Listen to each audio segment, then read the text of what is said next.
le pouvoir donc en matière commerciale, en matière de renseignement, en matière militaire. Trump va investir des sommes colossales pour un armement toujours plus convaincant, et c'est le cas notamment de la bombe nucléaire, c'est-à-dire de l'administration nationale de sécurité nucléaire achève l'assemblage de la première bombe nucléaire gravitationnelle B-61 version 13, si je comprends bien. À chaque fois, on monte dans les versions. La B-61, alors gravitationnelle, c'est une bombe qui tombe. Hein, classique.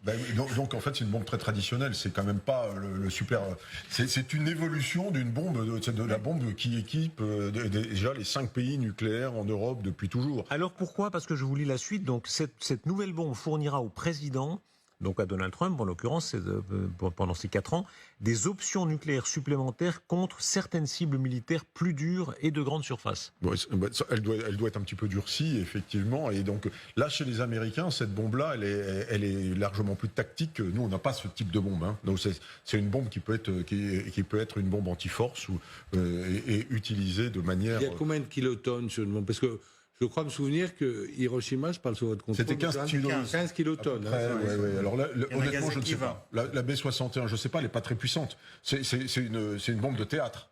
C'est une bombe aussi de l'ultime avertissement, pour montrer aussi que exprimer la volonté. C'est pas une bombe pour détruire Moscou, Saint-Pétersbourg.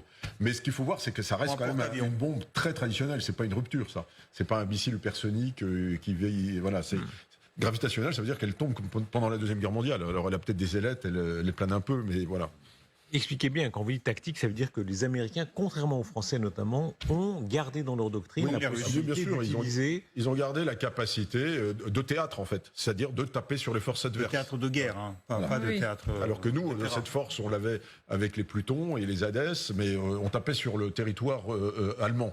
Donc on a trouvé que c'était pas très sympa pour nos amis.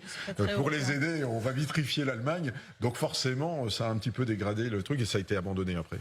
Mais c'est un peu dommage d'ailleurs, parce que le principe de l'ultimatisme pour les Allemands. Mais aujourd'hui on n'a plus. Ce que je veux dire, c'est l'aviation aussi la panoplie de mecs qu'on a. Les NSLLE, l'aviation. L'aviation, elle peut délivrer un ultime message aussi, même si c'est pas fait pour ça. L'aviation, la composante aérienne peut délivrer un ultime message de la même manière. Une bonne armée devrait avoir toute la panoplie, et même en nous avons abandonné la bombe à neutrons. Donc c'est celle qui détruisait les humains, les gens, mais qui ne détruit pas les buildings. C'est par la radiation. Pourquoi est-ce que nous avons abandonné la bombe à neutrons ? Alors la bombe à neutrons, alors moi je ne l'ai jamais connue. Elle a dû être elle n'a jamais été au service. Je ne sais pas. Là très franchement, je préfère.